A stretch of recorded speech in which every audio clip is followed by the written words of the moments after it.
Em nome do Pai, e do Filho, e do Espírito Santo. Amém. Queridos irmãos e irmãs, sejam muito bem-vindos hoje para o terceiro dia do ano, o terceiro dia de meditação, para cumprirmos o nosso propósito de lermos a Bíblia toda em um ano.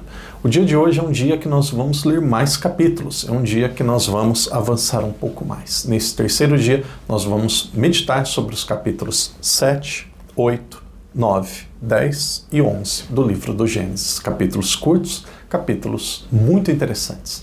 Antes da meditação, rezemos agora juntos. Pai nosso que estais nos céus, santificado seja o vosso nome. Venha a nós o vosso reino.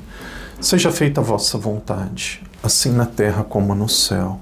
O pão nosso de cada dia nos dai hoje. Perdoai-nos as nossas ofensas, assim como nós perdoamos a quem nos tem ofendido.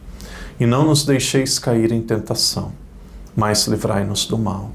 Amém. Ave Maria, cheia de graça, o Senhor é convosco. Bendita sois vós entre as mulheres, e bendito é o fruto do vosso ventre, Jesus. Santa Maria, Mãe de Deus, rogai por nós, pecadores, agora e na hora de nossa morte. Amém. Glória ao Pai, ao Filho e ao Espírito Santo, como era no princípio, agora e sempre. Amém. Queridos irmãos e irmãs, sejam muito bem-vindos hoje para o terceiro dia de meditação. No dia de hoje, como o padre disse agora há pouco, vamos meditar os capítulos de 7 a 11 de Gênesis, capítulos mais curtos. Quando nós falamos no livro de Gênesis, aqui uma breve introdução, esse livro ele pode ser dividido em duas grandes temáticas. A primeira delas é a história da criação. A história da criação. Essa história da criação, ela tem 4 temas principais. Nós temos a criação, depois nós temos a queda, nós temos o dilúvio e a Babilônia. Muitos chamam esses 11 primeiros capítulos de pré-história. Ali foi o começo de tudo. Então hoje nós vamos encerrar essa primeira parte do livro de Gênesis. E aí quando nós vamos para a segunda parte do livro de Gênesis, nós temos os patriarcas. São 3 patriarcas principais. Nós vamos ver isso de Gênesis 12 até Gênesis 50. Temos Abraão. Abraão já vai aparecer ali no final do capítulo 11, que nós vamos ver hoje. Nós temos ali na segunda parte de Gênesis, de 12 a 50, temos Abraão, depois temos Isaac e depois Jacó, que recebeu o nome de Israel e teve 12 filhos. Então, nessa primeira parte, para a história, ou a história da criação como um todo, nós temos as temáticas principais. E hoje nós vamos meditar sobre 2 dessas temáticas, a quarta e a quinta. Uma delas, já começamos a ver ontem, é sobre o dilúvio. O que foi o dilúvio? Deus ele percebeu que o ser humano estava afastado dele.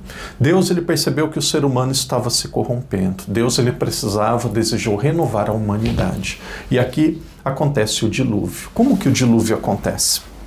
Deus ele pede que 2 animais de cada espécie sejam levados por Noé, junto com os seus 3 filhos, a sua família, para a arca, seguramente com a sua esposa também. Então, no final do dilúvio, Deus pede para uma pomba. Noé, ele solta uma pomba, ela vai, de repente ela volta, volta, depois na terceira vez ela traz como se fosse um pedaço de flor, de mato, e ela volta, um ramo de oliveira, e da oliveira, muito interessante, um pedaço de mato. O padre vai ser mais preciso com vocês, porque todos os símbolos aqui, questão de número, de nome, isso daqui não precisa decorar tudo, mas os símbolos é de uma grande riqueza. O que significa a oliveira? A oliveira, através da oliveira prensada, sai a oliva, sai o óleo. E o que é o óleo na Sagrada Escritura? O óleo é utilizado depois para ungir os reis, depois para colocar como unção no corpo ou nos corpos das pessoas que faleceram. Então nós temos aqui uma oliveira, é trazida para a arca a oliveira que no futuro daria o óleo para abençoar os reis. Então, nós temos a pomba, e essa pomba, aqui também é muito pedagógico, a pomba é um símbolo do Espírito Santo. Em um determinado momento da história, a pomba voltaria. Quando que a pomba voltou? A pomba voltou no momento do batismo de Jesus. Quando Jesus foi batizado, uma pomba veio do céu, o céu se abriu e uma voz disse: esse é o meu filho muito amado. Então a pomba, ela é um símbolo do Espírito Santo que vai passando toda a Sagrada Escritura. Nós temos aqui no começo da Bíblia essa pomba, que representa a presença de Deus para mostrar que o dilúvio ele tinha terminado. E aqui nós encontramos um número. O padre diz que número em relação a anos que as pessoas viveram. Nós não vamos entrar nesses detalhes. Isso daqui vai ser na nossa formação mensal. O padre vai ter uma formação mensal com vocês, uma live, sempre depois da missa, um sábado por mês. Nós vamos ter a missa, depois a live, e aí o padre vai explicando temáticas um pouco mais específicas. Aqui nós já encontramos, e esse número vale a pena meditar, nós encontramos o número 40. O que é o 40? O 40 significa uma geração. 40 significa um tempo de mudança, um tempo de transformação. Aparece o 40 no dilúvio, aparece o 40 como os anos que o povo caminhou no deserto até entrar na Terra Prometida. Aparece o 40 como os dias que Jesus caminhou no deserto. Aparece o 40 como os dias que Jesus viveu na Terra até a sua ascensão aos céus. 40 é tempo de mudança. Então aqui demorou 40 dias, por quê? Porque era um tempo que Deus escolhia para a humanidade ser transformada. O que é a arca? É um símbolo da igreja. O que é a pomba? Dizendo que o Espírito Santo agia em toda a história, o Espírito Santo estava presente. O que significa o 40? Esse foi um período de mudança. Não sabemos ali quantos dias, se foi 35, se foi 2000 anos, se foi 30 anos, quanto tempo durou o dilúvio. Nós não sabemos, mas nós sabemos que foi um tempo necessário para a transformação do mundo. E aí, depois nós vamos no capítulo 8º, capítulo 7 e 8, o capítulo 8 fala mais sobre essa pomba, até terminar o dilúvio. Capítulo 7 e 8 fala sobre o dilúvio. Depois nós temos o capítulo 9, que vem uma ordem, um pedido de Deus, que ele diz para a humanidade ser fecunda, para ela ser fecunda e se multiplicar. E aí de repente aparece também o arco-íris como um símbolo da aliança de Deus com a humanidade. O arco-íris é um símbolo cristão, é um símbolo de fé. Então, qualquer coincidência aí com ideologias que utilizam esse símbolo, o arco-íris é um símbolo cristão e continua sendo. Depois nós temos o capítulo 10, que tem vários nomes, tem ali as descendências desde Noé, e é muito interessante que nós vamos terminar essa descendência em Abraão. E se vocês se recordam, ontem o padre dizia que uma pessoa permaneceu fiel, foi Noé. Então Deus ele fez aliança com Noé. No 11º capítulo, capítulo 11, nós vamos ver que uma pessoa permaneceu fiel. Essa pessoa foi Abraão. E depois Deus faria uma aliança com Abraão.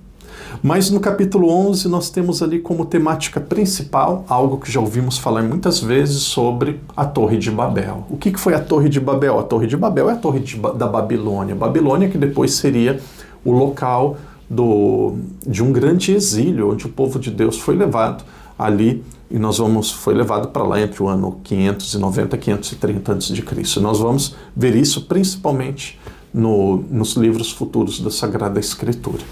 Quando nós olhamos para a Babilônia, Babilônia hoje está no Iraque, o ser humano quis fazer uma grande torre que saísse da terra e passasse pelas nuvens e alcançasse o céu. Ou seja, o ser humano, através da sua prepotência, ele queria mostrar que ele era capaz de tocar o céu, que ele era capaz de mudar as ordens da natureza, que ele era capaz de ser como Deus. E aqui entra um grande pecado. Depois entra a diversidade das línguas. O ser humano ele começa a se confundir através de diferentes línguas, ele começa a se confundir entre eles. Se essa foi realmente a origem de diferentes línguas ou não, não é o ponto principal. O ponto principal, novamente como o padre já disse, é olharmos no Antigo Testamento aquilo que iria prefigurar algo que aconteceria de forma plena e definitiva no Novo.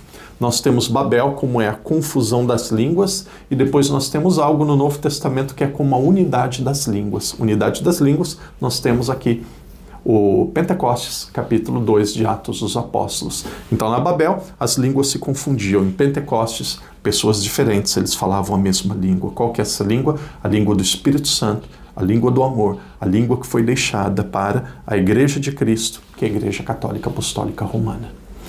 Queridos irmãos e irmãs, Padre tem muita coisa para falar para vocês. Muitas vezes eu até falo rápido, porque é muito conteúdo e é um conteúdo extremamente interessante. É uma jornada que vai acontecer muita coisa que eu não tenho nem ideia, você também não tem nem ideia, mas lá no final do ano nós vamos dizer assim, eu li a Bíblia toda num ano. Que você continue assistindo o vídeo, continue acompanhando, já diminuiu um pouco as visualizações. Naturalmente, aos poucos nós vamos ter pessoas que são apenas curiosas, que vão deixando aí o grande grupo, e depois vamos ver quantas pessoas vão chegar até o fim, que você possa chegar até o fim. Assistir o vídeo ajuda muito, mas não vai dizer que porque você assistiu os vídeos todos os dias que você leu a Bíblia toda. É diferente. O Padre está apenas guiando você para você caminhar junto comigo. Nós vamos ler juntos. Eu vou praticamente ler a Bíblia 2 vezes esse ano. Uma vez eu vou lendo adiantado, já estou lá no livro de Números. O Padre lê adiantado, por quê? Porque eu tenho que preparar os vídeos. Então o Padre lê adiantado e depois eu vou lendo com você. Se você quiser, você pode ler também um pouquinho mais adiantado, ou se você quiser, você segue exatamente como o Padre está fazendo. E aí você pode colocar como que é o seu programa no dia de hoje. Se você quer ler, se você vai lendo adiantado, se você primeiro ouve o vídeo, ou se você primeiro faz a sua reflexão, faz a sua leitura, depois você ouve o vídeo. Aos poucos nós vamos nos tornando aí uma grande família que vai caminhar junto durante esse ano todo. Então coloca como está sendo a sua experiência, o horário que você reza, como que você se organiza para rezar. Agradeço muito, tem pessoas do Brasil todo, tem pessoas de Portugal, aqui de Macau, Canadá, Estados Unidos, pessoas da África, Cabo Verde na África, pessoas do mundo todo que rezam, leem, e também muitas pessoas que estão divulgando para familiares, para amigos, conhecidos e também para grupos paroquiais. Então, muito obrigado. Você é um missionário. Você está ajudando essa mensagem não tocar apenas o seu coração, mas o coração de muitas outras pessoas. Então, muito obrigado a você que está fazendo isso. O Padre pede, ajude o nosso canal a crescer, a alcançar muitas outras pessoas. É muito simples.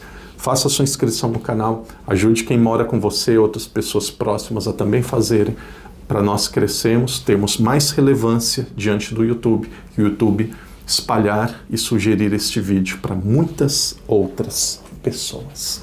Antes da bênção final, o Padre gostaria de apresentar o versículo de hoje, o versículo que eu li, o versículo que eu mais gostei. Cada um pode escolher o seu. Aqui ficou a atenção do Padre, principalmente para este versículo. E cada um vai escolher o seu. Lá no capítulo 9, versículo 8. Deus falou assim a Noé e a seus filhos: Eis que estabeleço minha aliança convosco, com todos os vossos descendentes depois de vós, e todos os seres animados que estão convosco, aves, animais, feras, tudo que saiu da arca convosco, todos os animais da terra. E aí continua dizendo: estabeleço minha aliança convosco. Tudo o que existe não será destruído pelas águas do dilúvio.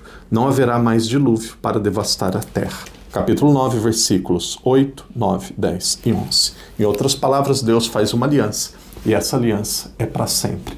Essa aliança que foi selada com o sangue de Cristo na cruz.